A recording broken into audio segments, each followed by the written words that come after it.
I did not choose you, but I. The shuttle spat Lieutenant Jace onto a sun-blasted landing pad and, instead of glory, handed him sand, silence, and a strange guardian with silver skin. She wasn't a companion, she was a living key, eyes like polished moons, and a presence that made ancient machines stir. Nobody warned him the base sat on a buried empire, or that an inherited medallion would wake something older than law or treaty.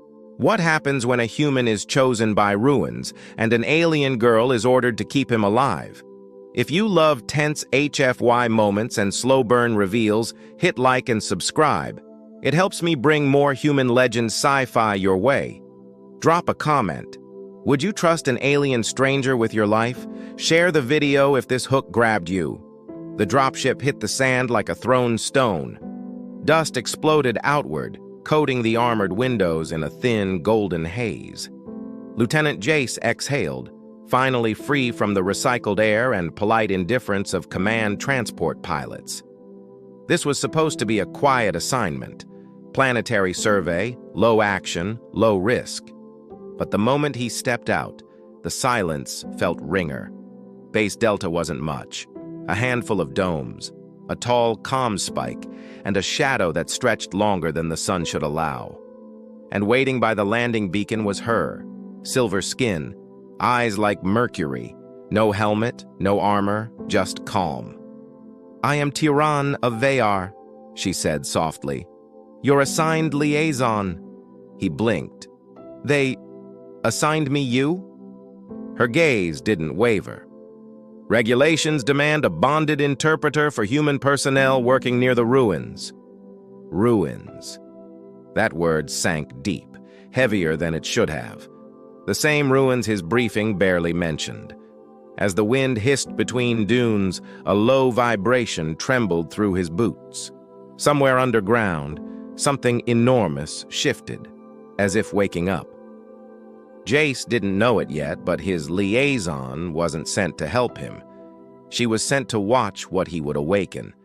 Jace had worked with aliens before, traders, soldiers, even engineers who could outthink a ship's AI. But Tyrann was different. She moved like she was listening to something no one else could hear. A pulse in the ground, maybe, or whispers in the static of their comms.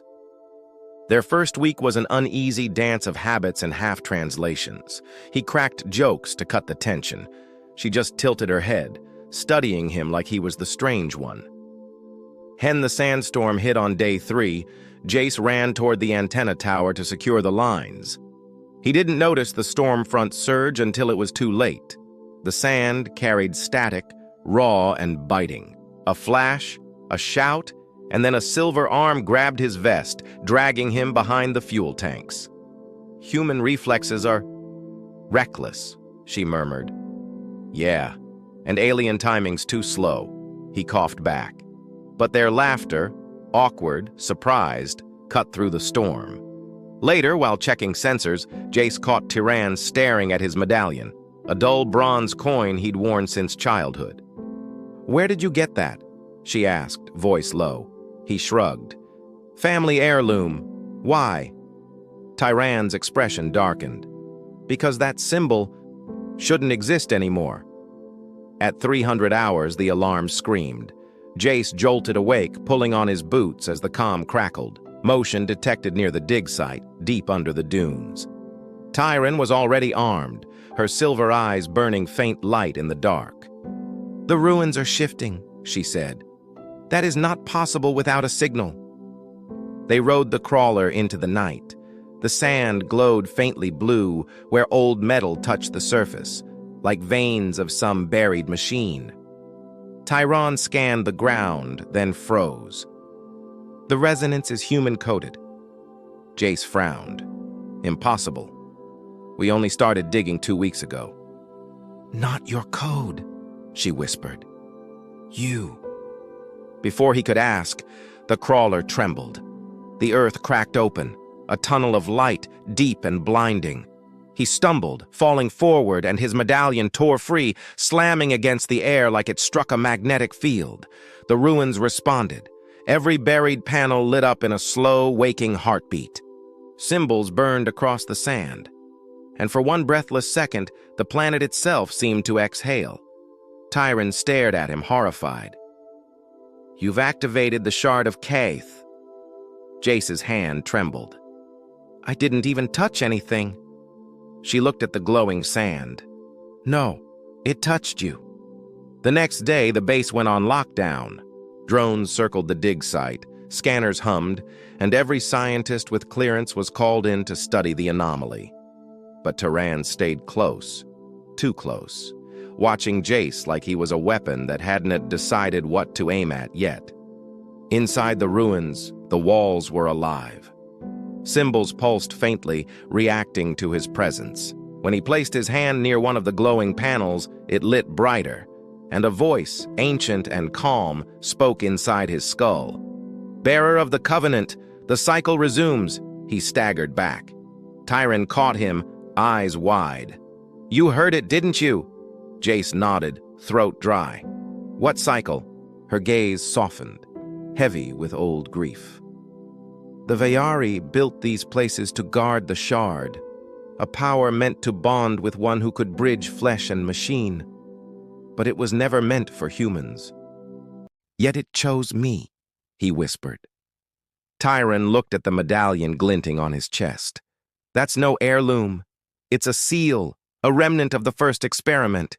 You are the continuation." And then, softly, almost in awe, she said, "You weren't assigned here by chance, Jace. You were summoned." From that moment, Uthing felt simple again. Jace's every step near the ruins awakened more of the old machinery, lights following him, panels reshaping as if greeting an old friend. The base commanders wanted to isolate him, to run tests. But Tyrann stood in the doorway of his quarters, spear in hand. "He stays with me," she said, her voice steel. "Touch him, and the ruins will know your intent." And somehow, everyone believed her. Nights grew colder. Jace and Tyrann began working in secret beneath the main dig site, charting the patterns, trying to decode what the Shard wanted.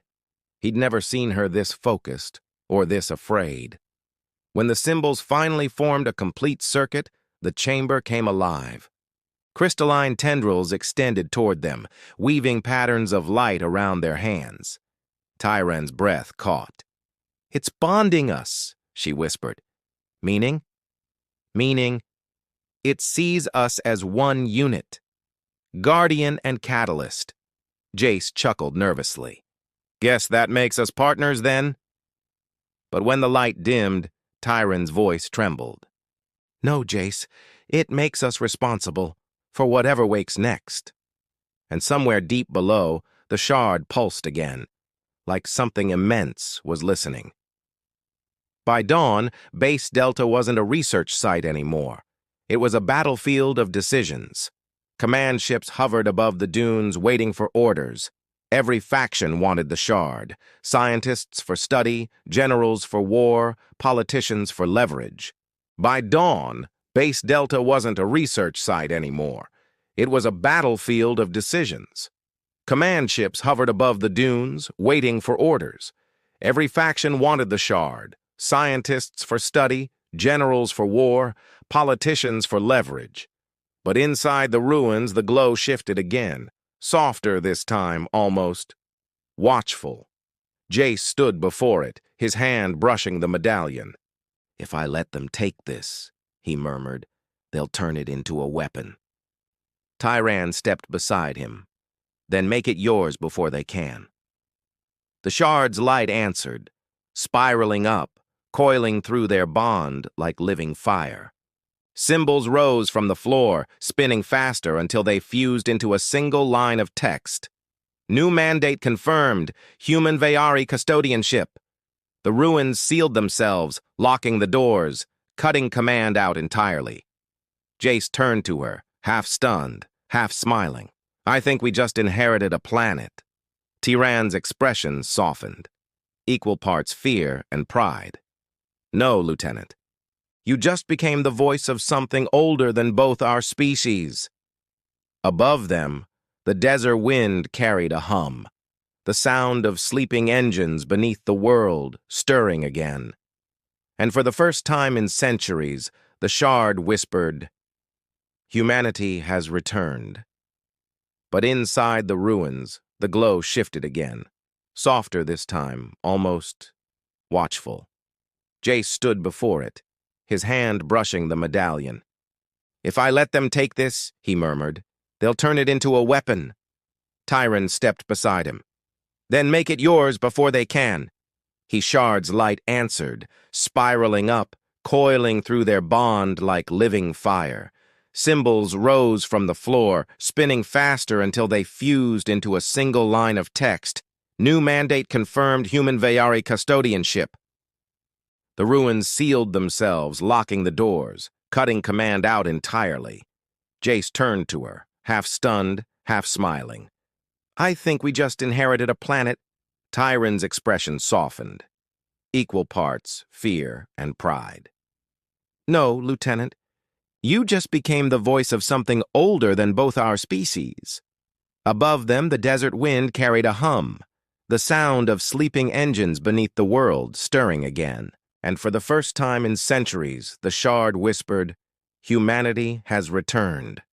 And that was, I reached my new base, and they assigned me an alien girl. What did you think of Jace and Tyrann's story? Would you trust a stranger from another world if your life, and maybe the future of two species, depended on it? If this story pulled you in, do me a favor. Tap that like button, subscribe, and ring the bell so you don't miss the next HFY tale. Your support helps keep these human legend stories alive. Tell me in the comments what moment hit you hardest: the Shard's awakening, the bond between Jace and Tyrann, or that final line, "Humanity has returned." And remember, in every corner of the galaxy, wherever there's fear or silence, there's always a human standing up, rewriting what's possible. Until next time, stay curious, stay human, and stay legendary.